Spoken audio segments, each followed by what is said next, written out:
بسم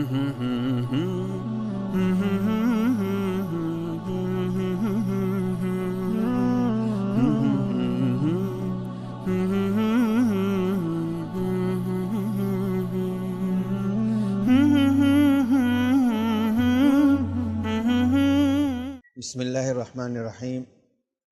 عورتوں کے حقوق کے حوالے سے بات چل رہی تھی۔ مغرب دعوے دار ہے کہ اس نے حقوق دلوائے ہیں۔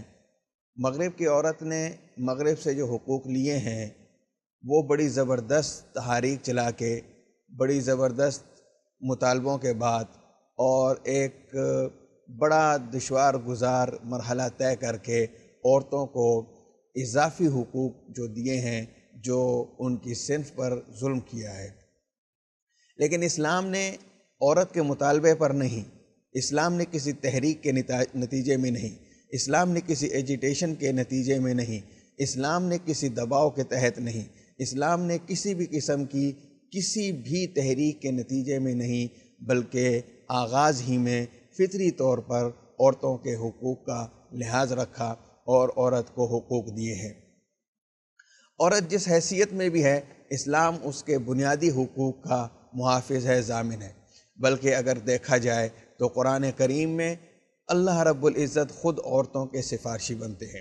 وَعَاشِرُوهُنَّ بِالْمَعْرُوفِ، یہ کہہ کر اللہ رب العزت مردوں سے عورت کی سفارش کرتے ہیں۔ اب آپ اندازہ لگائیں کہ سفارش کس کی جاتی ہے؟ سفارش ان کی جاتی ہے جن کی وقت ہو، جن کی حیثیت ہو، جن کے ساتھ محبت ہو، پیار ہو۔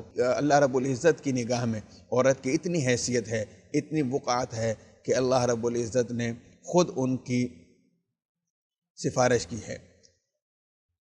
اسلام سے قبل بیویاں جو مردوں کے پاس ہوتی تو وہ زیر نگیں ہوتی، وہ ان کی خادماؤں کی حیثیت سے اور ان کے غلاموں کی حیثیت سے اور ان کے جو ہے وہ دستنگیں بڑے ظالمانہ حد تک رہتی تھی۔ لیکن اسلام نے آ کے عورت کو مرد کا ساتھی بنایا ہے، دکھ درد کا ساتھی بنایا ہے، اور اسلام نے عورت کو زوجہ کہا گیا ہے۔ زوجہ کا مطلب ہوتا ہے کہ جو دکھ سکھ کی ساتھی ہو، دکھ میں بھی ساتھ ہو، سکھ میں بھی ساتھ ہو۔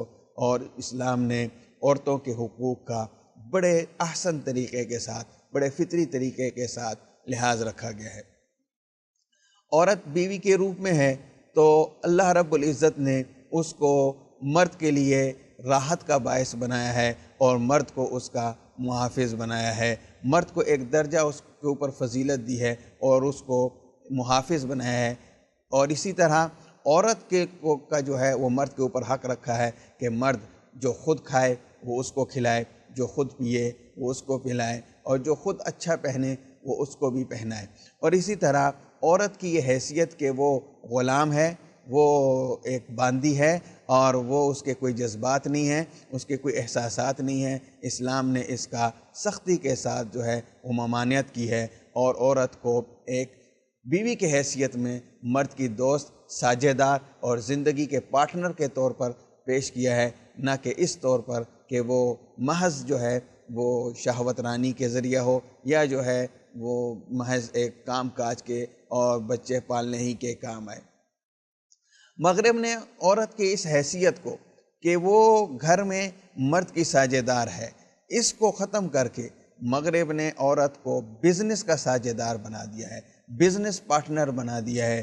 گھر کی ذمہ داریاں بھی مرد کے ذمہ نہیں لگائیں، مرد کی گھر کی ذمہ داریاں بھی عورت پر بدستور قائم رکھتے ہوئے اس کو باہر نکالا اور اس کے اوپر جو ہے وہ معاش کا، اس کے اوپر کاروبار کا، اس کے اوپر تلاش معاش کا، روزگار کا بوجھ بھی اضافی ڈال دیا گیا ہے۔ اسلام نے بہت واضح الفاظ میں عورتوں کی حقوق کا لحاظ رکھا اور اس کی تعلیمات دی ہیں۔ اسلام سے قبل عورتوں کو زندہ رہنے کا حق نہیں تھا، ان کو زندہ نہیں رکھا جاتا تھا، ان کو مار دیا جاتا تھا۔ بِأَيِّ ذَنْبٍ قُتِلَتْ، اتنی شاندار الفاظ کے اندر اللہ رب العزت نے وَإِذَا الْمَوْءُودَةُ سُئِلَتْ بِأَيِّ ذَنْبٍ قُتِلَتْ، کہ اس سے پوچھا جائے گا جس کو زندہ درگور کیا گیا ہے کہ کس جرم کے بنا پر تمہیں قتل کیا گیا ہے۔ اور رسول اللہ صلی اللہ علیہ وسلم نے اس رسم بد کا جو ہے وہ قلع کما کیا ہے اور عورتوں کو مختلف قسم کے حقوق دیے ہیں۔ اسی طرح عورتوں کے بہت ساری عورتوں کے جو ایسے حقوق ہیں جو آج ہمارے معاشرے اسلامی تعلیمات نہ ہونے کی وجہ سے ان کو پامال کرتے ہیں۔ مثلا نکاح ایک سماجی اور ایک دینی معاملہ ہے۔ نکاح کی حیثیت سماجی معاملے کی بھی ہے اور نکاح کی حیثیت دینی معاملے کی بھی ہے۔ یہ ایک طرح سے عبادت بھی ہے اور ایک طرح سے یہ معاملہ بھی ہے۔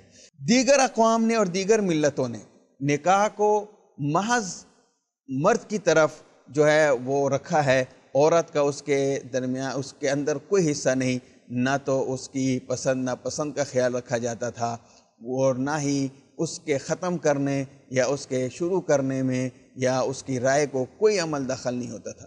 اسلام نے اس حیثیت سے بھی عورت کو اتنی عظیم حقوق دیے ہیں کہ نکاح سے پہلے عورت سے پوچھنا یہ ضروری قرار دیا گیا ہے۔ عورت اگر بالغہ ہے تو اس سے پوچھا جائے گا، اس کی مرضی ہوگی تو اس کا نکاح کیا جائے گا، بصورت دیگر اس کا نکاح نہیں کیا جائے گا۔ اسی طرح نکاح کا معاملہ اگر ختم کرنا ہے تو اس میں بھی عورت کو خلا کا حق دیا گیا ہے کہ اگر وہ چاہتی ہیں کہ وہ کسی انسان کے ساتھ اپنی زندگی مزید نہیں گزار سکتی تو ان کا خلا کا حق دیا گیا ہے کہ وہ خلا کر کے اس معاملے کو ختم کر سکتی ہیں اور اس معاملے کو جو ہے وہ اپنے گلے سے اتار سکتی ہیں۔ یہ اسلام نے ایک بہت بڑا ساجھیداری کا حق دیا ہے عورت کو۔ جیسے مرد کو طلاق کا حق دیا ہے، ایسے ہی عورت کے پاس خلا کا حق ہے کہ وہ اپنے نکاح کے معاملے کو ختم بھی کر سکتی ہے۔ ایسا نہیں ہے کہ وہ اس معاملے میں بے اختیار ہو۔